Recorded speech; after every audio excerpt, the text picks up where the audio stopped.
What is up, metalheads? Today, I kind of want to talk about something a little different. Instead of just doing a straight review, I'm going to talk about the albums that made me become a metalhead. Um, I've got a stack of, what did I count here? Three, six, seven CDs that I have picked out that have kind of changed my life, more or less. Just like one album from certain bands that honestly opened like the floodgates of my tastes. But okay, so this kind of goes. There's a few things that did influence me that I don't have on CD, and I don't count because I don't listen to them anymore. Like, I'll get to that. First, it all started with this. I remember when I was a kid, I don't know how old, maybe 9, 10, I don't know. I really didn't know what heavy metal was, okay? I've never really heard, I probably heard some heavy metal and didn't know what it was and didn't pay attention and probably didn't care because I was young and I just didn't care about, I really didn't care about music when I was a kid. That's what's funny. it just, it was just something your parents listened to and that was it. And it was usually just classic rock or, that's really what it was. Classic rock mainly. Now my dad likes bluegrass and stuff like that, so I mean I heard all kinds of music, but heavy metal wasn't really something I heard much. But my dad did show me this once when I was about 9 or 10 years old. Black Sabbath, Master of Reality, the same copy that was actually my dad's. He gave it to me a long time ago. I really never heard anything like it. I thought it was pretty cool. I wasn't really like ready to listen to music. Like I wasn't.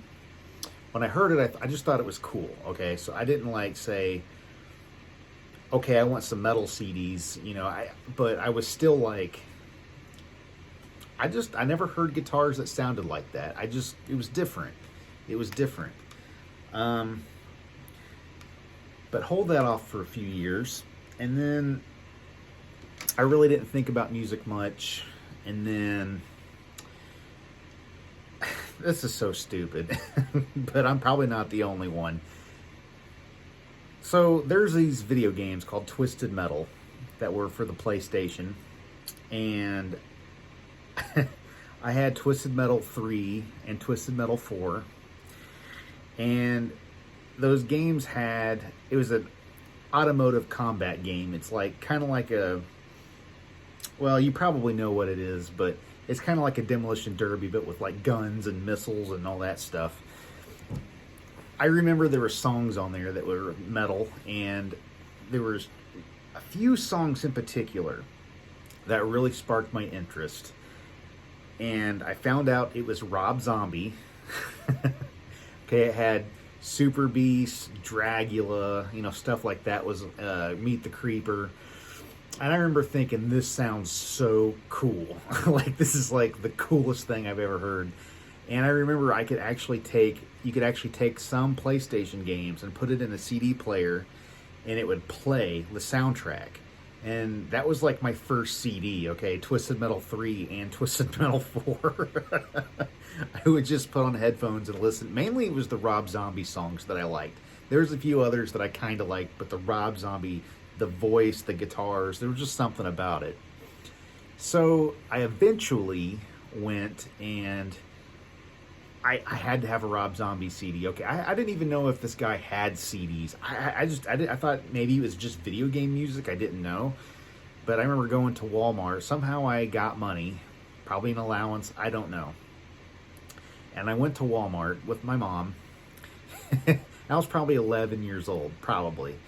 And I didn't want anybody to know, like my parents to know, that I was going to buy something like that. But I remember going off on my own, looking at the CDs, and I found, oh my gosh, I found a Rob Zombie CD. He's a real guy. He's not just video game music. So I picked it up, and I'm like, man, I gotta buy this. And I bought it, and then I put it in my pocket, and then went home with it, and yeah, that's how I got that. I did the same thing with White Zombie, because there were some White Zombie songs on Twisted Metal as well. I did the same thing with White Zombie, and I remember going out the door, it dinged because they didn't take the little security thing off of it, and it dinged. But they just thought it was a false alarm and let us go, which I paid for it. Don't worry, I didn't steal it. So, so my first CD was actually Rob Zombie Hellbilly Deluxe, but and my second CD was White Zombie Astrocrete 2000, and I loved those. But I remember a kid from school let me borrow this, of all things. He could have had anything, but he brought White Zombie to school, and he's like, "You can borrow this if you want." I'm like, okay.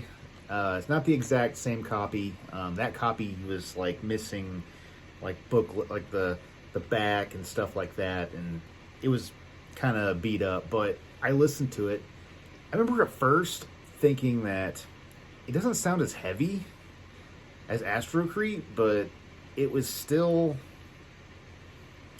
cool. It still had Rob's voice, and I remember the guitar riffs were just like, they just seemed like they were more complex. Like I don't know, like I just thought it was kind of cool, even though it wasn't as heavy. It kind of took me a few listens to really grab onto it, and I listened to it a lot.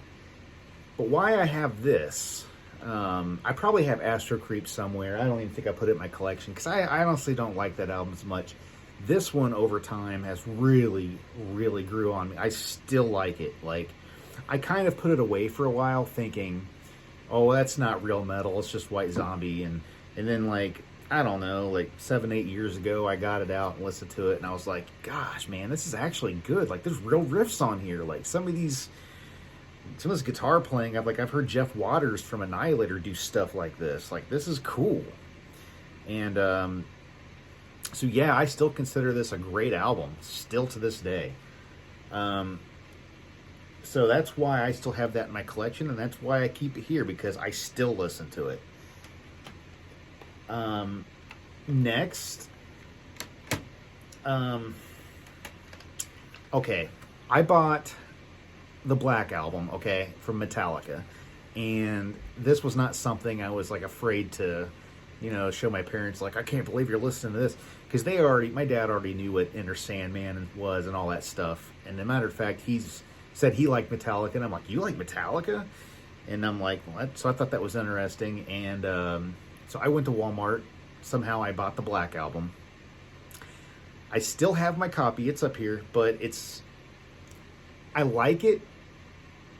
I liked it then, but like I this is around the time I got my first guitar, and I used it as kind of a way to learn riffs. Like, I liked it enough, I wanted to learn it on guitar. One of my first songs I ever learned was Enter Sandman. So, but there was still, like, I liked it, but I felt like there was something, like, it wasn't as, it didn't tickle my fancy the way I wanted it to. And then I heard somebody my dad worked with said Ride the Lightning was the best Metallica album. I'm like, all right, whatever. So I got some money somehow, and I got Ride the Lightning. Still my original copy. I'll say I bought it, took it home. I remember when I put it in, I remember being disappointed that there's only 8 songs, because it was like, back then it was like, you didn't get money like all the time, so it's like you wanted the most for your money, but it had 8 songs. I'm like, I don't know, that's risky. And I remember I put it in my CD player, my little boom box, got my headphones laid back in my bed, listened to it, and I remember hearing the classical guitar on Fight Fire with Fire, and I was like, acoustic? Like, I'm like, that's not heavy. And then all of a sudden, gets to the heavy part, the fast part, and I just laid there like, what is this? If reaction videos were a thing back then, that would have been a good one, because I was like, what is this? I didn't even know if I liked it. I was kind of thinking like, well, this is nothing like what I was thinking I was going to get. It sounds nothing like the Black Album. I've never heard anybody play a guitar like that. Like, what am I listening to? And I was kind of thinking, did I buy the right thing? But I came back to it again, listened to it, and I'm like, okay. Kept listening to it more and more, on and off, a few days later. And all of a sudden, I started like, what am I going to listen to today? And I'm like, that Ride the Lightning speaking to me. I want to hear that again. I just kept wanting to hear it again and again. Next thing you know, it's all I wanted to listen to. It's like all the fast songs. It was like a swarm of locusts like hitting my ears. It was like amazing. It was just like, it just felt like I was swimming through this chaotic mist or something. I don't know. It was just, I loved it. Like, it was just so much sound, so much going on. And I don't know. It became one of my, and I remember I used to skip Fade to Black because I was like, oh, acoustic. But I'll be honest, it took me a little bit of time to actually sit down and listen to it, and I really started to like it, though. So Metallica really changed me and my appreciation for music. It was more than just being heavy. I started to appreciate the musical stuff on it. And then I started learning it on guitar, and I'm thinking, like, man, this stuff's like, if I could play Fight Fire with Fire or Trapped Under Ice or Creeping Death, like I felt like I would be the man, I felt like I'd be unstoppable. Like, so yeah, and that's what I did. So important. And of course, my favorite Metallica was Master of Puppets. I could have probably put it in my list because that was a life-changing album, but that's the one that got me started. That album was what really opened the floodgates for me. That was my first thrash experience. Because I didn't know what thrash was until years later. Even after buying that album, I didn't know thrash metal was even a term. But anyway, fast forward, I got all the Metallicas and, and I even had like some other stuff I had some Pantera CDs. I liked them, but they never hit me as hard as Metallica for some reason. I don't know. Although Cowboys kind of did, but anyway, but not as... I liked Cowboys, but it was different. It was different. For some odd reason, though, I really wanted more stuff that sounded like Metallica specifically. And I remember, like, when Saint Anger happened, I was really hoping Metallica would put out another good album. And when I found out they did not, I knew I had to find some more bands. Like, I was telling myself, there's got to be other stuff out there that sounds like this. Like, is Metallica the only one? Like, it's literally what I thought. Like, Metallica was the only band that played like that. And then I got on the internet back in dial-up days when it was a pain just to listen to a song clip. I went to, I don't even remember, like, Columbia House website or something back when that was a thing. And I was looking up stuff like, I looked up Metallica and then it would recommend things that sound like Metallica. And I would listen to a bunch of things. I did find some stuff that was really cool, but one band caught my ear the biggest. Testament. And it's this album, and this is my original one that I ordered, actually, from the Columbia House website. Practice What You Preach. I'm not kidding. I heard the title track, Practice What You Preach, and I was like, oh, that sounds exactly like Metallica. That guy sounds exactly like James Hetfield. And of course he doesn't, and Testament doesn't really sound exactly like Metallica. But to somebody who's never heard, hardly any thrash ever in his life, it really did. I mean, and Chuck Billy does have a similar vocal style, but you could tell the two apart, like, totally, but I don't know. I ordered this. I loved it. So Testament was on my radar. And yeah. You know what? I actually did forget something. I forgot something. Hold on a second. How could I forget this? Slayer, Show No Mercy. Okay, let me tell you how I got into Slayer. Okay, so around the time that I knew Metallica, and I was discovering stuff like Testament.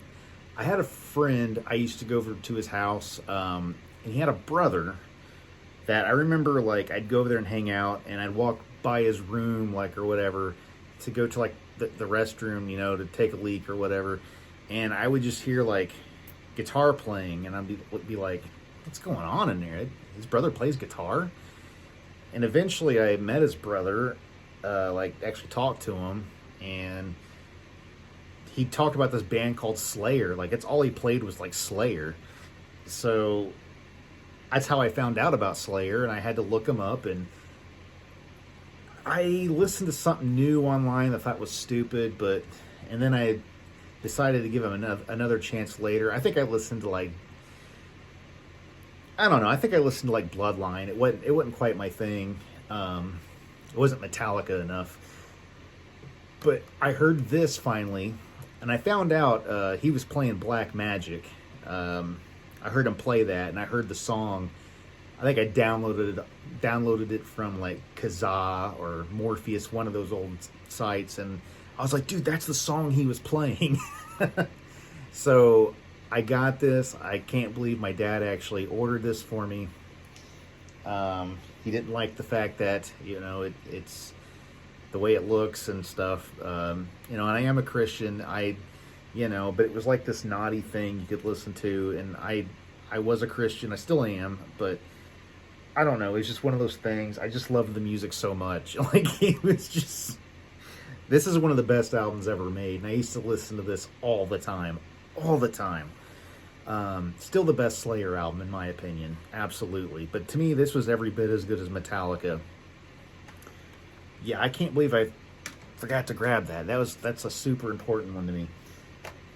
Okay, so we talked about Testament. This next one was kind of odd. So we have a guitar store, or we had a guitar store that was close to me. I'm not close to it anymore, but about an hour from it. But it was called Guitar Works in Greenwood, Indiana. And I've talked about this in the past in Iced Earth videos, that Troy Seeley, who actually played for Iced Earth for a little bit, worked at Guitar Works for a long time, for years. And back then, I was still like, 12, 13, well, no, I was probably about 13, 14 years old by this time or so. But we used to go in there. My dad used to buy stuff from there, strings, bought a few guitars from there or whatever. And Troy was there. Troy was just some guy that worked at a guitar store. He was nobody special. He wasn't playing. He played for like some rock band called Ma Kelly or something. I don't know, some local band. But, back then he had the short hair and everything. Pretty normal guy. But I remember he knew I liked metal, and I was just getting into guitar and all that. And he pulled this out. This isn't the main thing I want to talk about, but I just thought it was interesting because this is the same copy that Troy Seeley pulled out. And he said, you might like this more than I will. You probably get more out of it than I do, or whatever. And he gave it to me, and I'm looking at it, and I'm like, Angel Dust. I don't know. It kind of looked like an old school, like, heavy metal logo. And I took it home, and I thought it was pretty good, actually. It wasn't Metallica, but it was pretty good. I remember it something about it felt old school, but modern at the same time. Well, it turns out the guitarist that played on this is from Indiana. I think his name's Richie Wilkinson, and this band's from Germany. So I didn't really know that they were a German band back then, and I didn't even know a local guy from Indiana played on it. But obviously that's how he ended up with it. But anyway, he gave it to me, and I liked it. And I'm like, I noticed a trend that it seems like old music is always, like, the old albums by a band are always better than newer albums. Not always, but that's kind of the trend I seen back then. It kind of seemed like that for, like, thrash metal, like Metallica and Slayer. I kind of noticed that. So I looked up Angel Dust, and I found out, back in my dial-up days, everything was a pain to look up, but I looked up and I found this. They had an album from, like, was this 88? And I was like, Dad, I need to order this from eBay. And he he ordered it for me, and I remember thinking like, dude, this is some old school heavy. Like this is kind of like Metallica, but it had a clean singer. But I liked it. I liked it a lot. I'm like, it's got that thrashy stuff, but it was more power metal, which I didn't know what power metal was. Never heard the term. Had no idea. But I just remember thinking it was pretty cool, and listened to it a lot. SL Coe, the singer on here, is still one of my top favorite singers. This album just holds a lot of memories for me, and that's why it's kind of special. It was just like a detour on my metal journey, but it's very important to me. I still hold that in high, just really important to me. But then this also still somewhat involves Troy Seeley. I remember, like, on those like CD websites, that recommended stuff. I remember this little band called Iced Earth popped up a few times. I listened to something, and it was just like another band, and I don't know what I listened to. It must have been a section of a song that I was like, it's all right. And I moved on. But then I remember I went back to Guitar Works another time, and Troy was telling me about this band called Iced Earth. Even showing me some vinyls and stuff that Iced Earth had, and some cool stuff like that. And so I went home. I decided to check them out again, and I did, and I freaking loved it. I think I downloaded a couple songs. I think I downloaded the Dark Saga, the song. I downloaded My Own Savior. I might have downloaded Pure Evil, maybe. I don't know. But I remember when I heard My Own Savior, I was like, dude, that's like thrash metal. I had to have it. So I ended up getting Something Wicked This Way Comes for Christmas. That was a surprise. I did not know my parents would actually find this CD and pick it up for me and get it for me, and it was a life changer. This was like one of the biggest life-changing albums I've ever got. Probably since Ride the Lightning. It was probably the biggest thing that I discovered. So I listened to this going to high school all the time, just walking to school. This is my favorite part of the day, just walking and listening to this. And I couldn't wait for school to be over so I could walk and listen to it back home. It was just freaking awesome. But it don't end there. I mean, of course, I ended up buying all the rest of the Iced Earth CDs, slowly but surely getting money, probably saving back my lunch money, and trying to get a ride to a store to buy it. But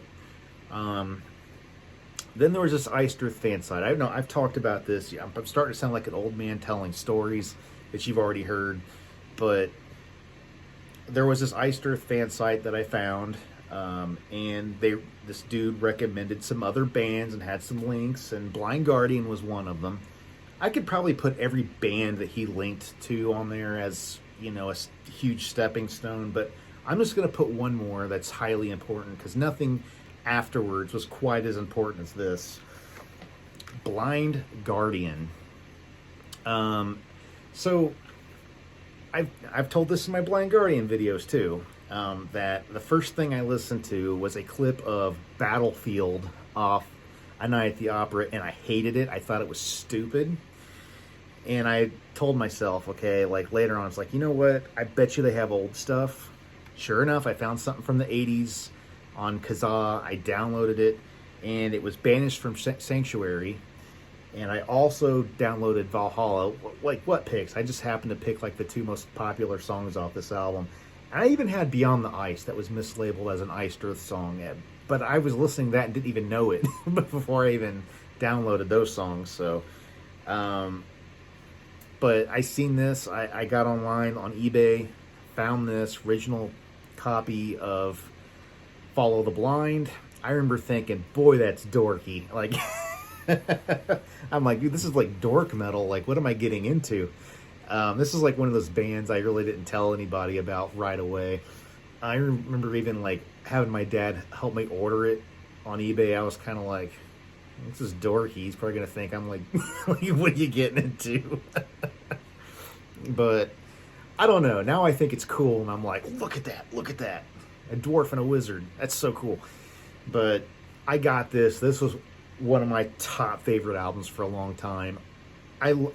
Look, I love Iced Earth, but Blind Guardian did even more for me than I even would have realized. Like, this band got me into fantasy like no other. Like, I don't know, it just changed a lot about me. So this band became my soundtrack for years.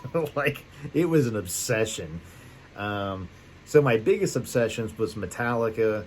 Then my next biggest obsession was Iced Earth, and my third big obsession is Blind Guardian. And so, yeah. So there's the biggest stepping stones in my life. Now, this video is turning out to be longer than most, but I don't know. I just had a lot of stories. It's fun sharing these, important times in your life. And but obviously there's many bands to come.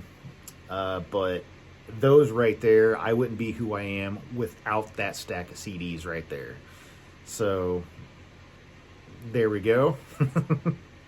I would like to hear your stories sometimes. It's always interesting to me. But if you like this video, like, subscribe, stay metal. See you later.